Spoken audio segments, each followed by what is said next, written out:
Ok, mon petit frère là, celui qui est venu de France. Mm. Donc quand il arrive, il me dit, mais non, effectivement, je te lis sur Facebook, je te lis sur les réseaux sociaux, je visite même de temps en temps ta chaîne YouTube. Mais franchement, inspire-moi. Là, je ne vais même pas te dire par où commencer, mais dis-moi seulement quelque chose qui peut changer ma vie. Je lui dis, mais toi, tu vis déjà en France? Moi, je vis ici, au pays. Ta vie a quand même changé, mon frère. On ne voit pas les mêmes personnes tous les jours. Il dit, mais oui, tu sais, ça ne suffit pas, on est en France, mais quand on vous lit, vous qui êtes fait dans la culture, on sent qu'il y a quelque chose qui nous manque. Je dis, là, tu as touché à ce qu'on appelle la philosophie. Tu sais, la philosophie, comment elle est née? La philosophie est née sur la question du pourquoi. Oui, du pourquoi. Une fois que le pourquoi est posé, tout ton champ de réflexion va changer. Tu vas commencer à aller chercher, vouloir comprendre, aller s'interroger, courir derrière les gens, courir. En fait, tu vas dépasser ton être et aller à la découverte du soi intérieur. J'ai dit à mon frère, bon, écoute, moi je pense que ce que je peux te dire aujourd'hui, déjà qu'on a passé le temps, c'est te parler un peu de la création. Hein? Vous, toi, tu es professeur en Europe. Moi, je suis un chercheur ambulant, comme on dit, qui vagabonde partout dans les rues, toujours à contempler le ciel, la terre et tout, et le soir, je dors. Donc, franchement, je n'ai pas de connaissances. Je te dirais pas que j'ai fait la théologie, j'ai fait la philosophie, j'ai fait la science spirituelle, je te dirais pas, je n'ai même pas de diplôme, je n'ai rien. Mais ce que je sais, c'est que si on rentre un peu dans la création, je dirais que toute la différence entre ce qu'on a appris à l'école et ce que nous savons peut résister. Il m'a dit de laisser l'imprimante, les camions iront avec. Donc, il va se repartir avec ça. Donc, j'ai dit à mon frère, si on prend par exemple le thème Dieu, Dieu, quand on fait dans la Genèse, est-ce qu'il y a un père à Dieu? Ça veut dire, quand tu prends la Bible, comme aujourd'hui on dit que la Bible est un livre de référence pour les chrétiens bien sûr, et pour le monde. N'oubliez pas que la Bible éclaircit également le monde, il ne faut pas l'oublier. Qui est le Père de Dieu? Personne. J'ai dit à Canal que il me dit c'est pour je lui donne son truc qu'il a donné, il me dit c'est pour lui. Il dit c'est là, il me dit que je dis non monsieur, vous êtes trop américain. Vous n'êtes pas resté un peu au Cameroun. Il me dit personne. Je dis bon, voilà. Maintenant, comment on appelle Dieu dans ta langue? Il me dit enfant. Je dis oui, enfant, dis-moi. Il dit on appelle Dieu Zama. Je dis d'accord. Qui est le père de Zama? Il me dit personne. Je dis mais non. Moi, Zama a bien eu un père. Zama a un père. Le père de Zama, c'est Mondo. Zama lui-même, il a eu des frères, il a même eu des sœurs. Tu vois un peu le truc.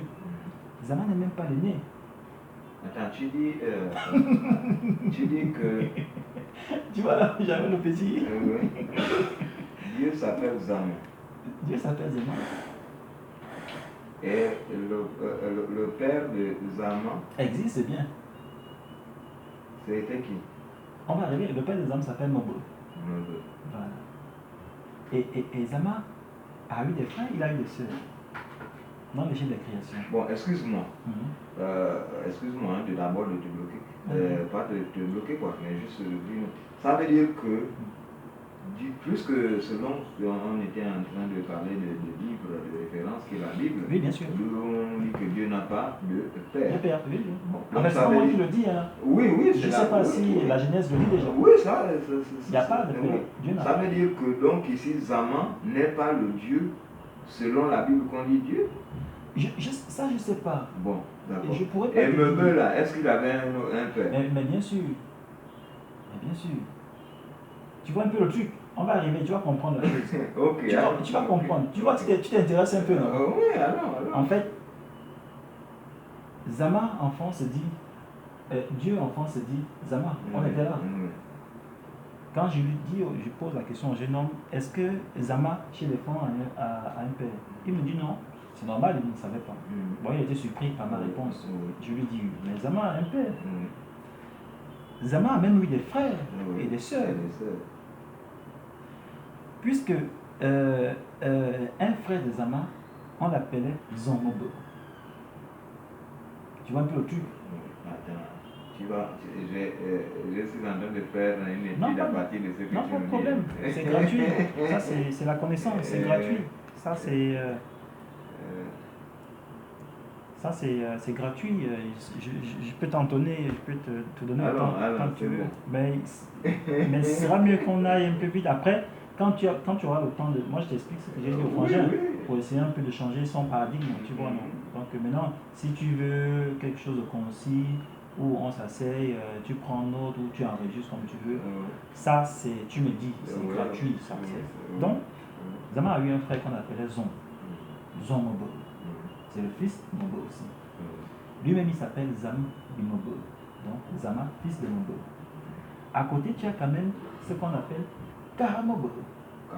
Karamobo. Kara est le frère de Zama. Après, tu as Nyangwa Mobo. Nyangwa Mobo, c'est la fille de Zama, la fille de Mobo. Tu vois que Zama a eu une sœur. Il a également eu 2 frères. N'est-ce pas? Dans l'échelle de la création, Mobo lui-même descend encore des autres entités. Tu vois, non? Mobo descend des autres entités. Lui descend de Omba. Omba, lui, descend encore. C'est toute une chaîne. En fait, Zama dont on parle, il est même 6e esprit à l'échelle de la création. Maintenant, qui est le créateur chez les femmes? Donc, ce n'est pas Zama le créateur, puisque Zama, il est fils. Donc, les femmes disent, le créateur de toutes choses, celui par qui découle toutes choses, celui qui est dans toutes choses, s'appelle Eyo. Eyo. Eyo, enfant, veut dire celui qui a vomi. Tu vois un peu? Eyo, celui qui a vomi. Vomir ici, c'est créer. Vous créez. Quand je dis au jeune homme, tu as compris ce que je vais te dire? Là, on parle un peu, je te fais un peu l'état du Big Bang. À la fois théologique et à la fois cosmologique. Pourquoi je t'explique? Je te dis que nous, les Africains, les Noirs, notre création, telle que décrite par la Genèse, est au-dessus de ce que vous lisez dans la Bible, les autres textes écrits, que ce soit la Torah ou le Coran. Tout simplement parce qu'eux, ils font la théologie, mais nous, on fait la cosmothéologie. Ça veut dire qu'on ne peut pas dissocier la création de l'univers, n'est-ce pas, de l'univers et les divinités qui l'ont créé. Par contre, vous faites la succession des divinités par qui l'univers est venu à l'existence. Vous séparez la science et la religion. Nous, on ne sépare pas la science et la religion. C'est pour cela que nous faisons la cosmothéologie. C'est collé chez nous en Afrique. C'est pour cela que les Européens, les Grecs, notamment pas les Grecs, les Romains ont buté quand ils ont écrit. Ils ont pris une partie de la connaissance. Mais ils devaient prendre toute la connaissance. Mais comme ils n'avaient pas accès au sacré, ils ont pris juste ce qui tenait. C'est comme quand tu arrives à Bitam. Tu dis, ben, écoutez, je vais manger l'ananas de Bitam.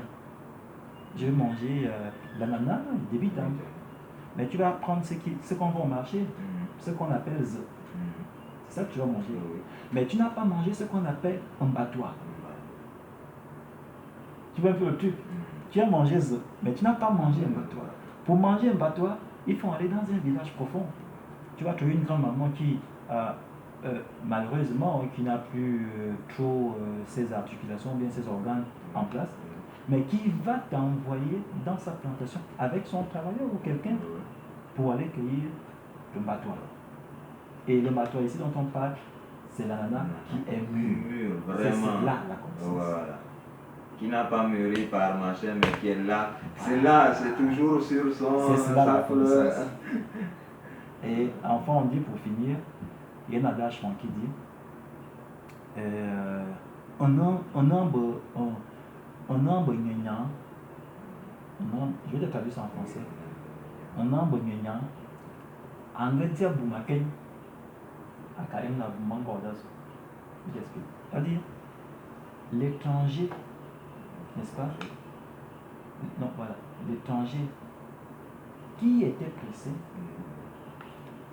a mangé le paquet d'escargots, n'est-ce pas? Sans savoir qu'il y a le paquet de silure qui l'attendait. Et quand il a mangé l'escargot, il s'est rassasié. Mais quand on amène le silure, il ne pouvait plus. Il voulait tellement manger, mais il ne pouvait plus. C'est le regret. Or, la bonne nourriture, c'est Or, le secret. Il faut patienter. Et un adage français allemand dit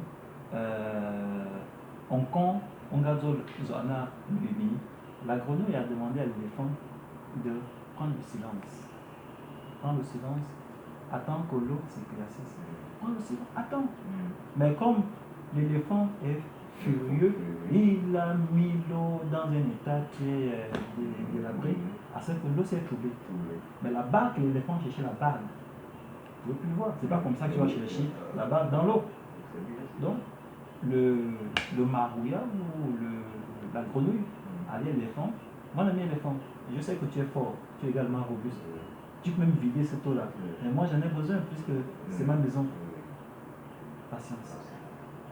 Patience. Et tu verras ce que tu cherches. L'éléphant ne voulait pas patienter, mais il a quand même pris parce qu'il faut le dire, il a beau chercher, tu deviens fatigué aussi. L'éléphant a patienté. Et pendant que l'eau s'est éclaircie, il a vu sa barre. C'est ça la sagesse africaine. C'est ça qu'on retient. Et quand j'ai terminé de parler ça à mon petit frère, il m'a dit waouh! Je repars en France. Je reviendrai.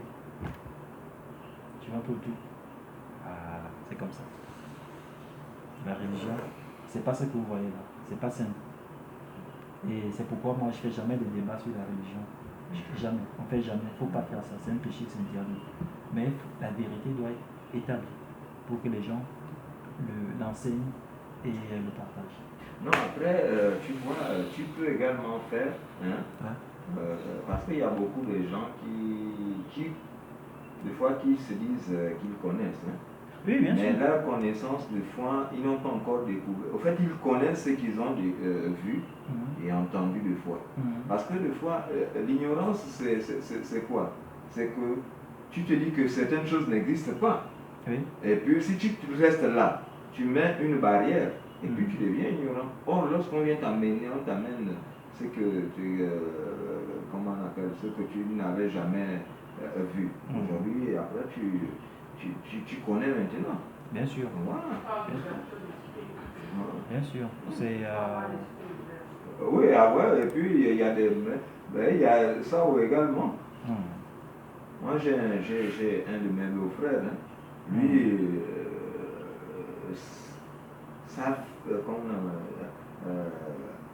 sa vision s'arrête seulement à Libreville. Non, je te dis, mais quand tu le parles, il dit non, moi je n'ai même pas envie d'aller ailleurs, machin. Je dis, mais attends, mon frère. Et tu t'imagines que cet enfant a même le bac, il a une licence.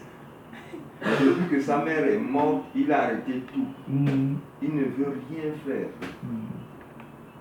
Bon, et ça arrive.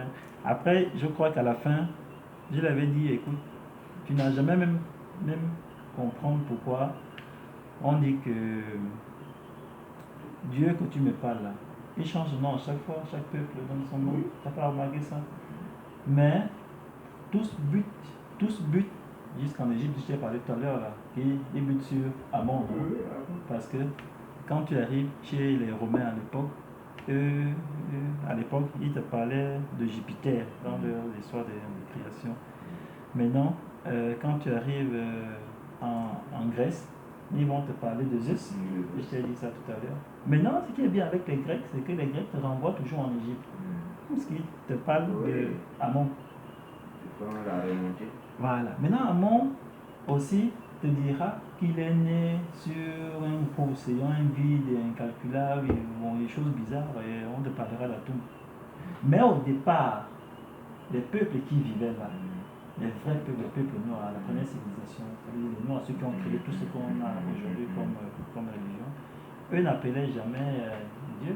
En fait, ils l'appelaient Wa. Wa veut dire unique. Toi, unique. Voilà.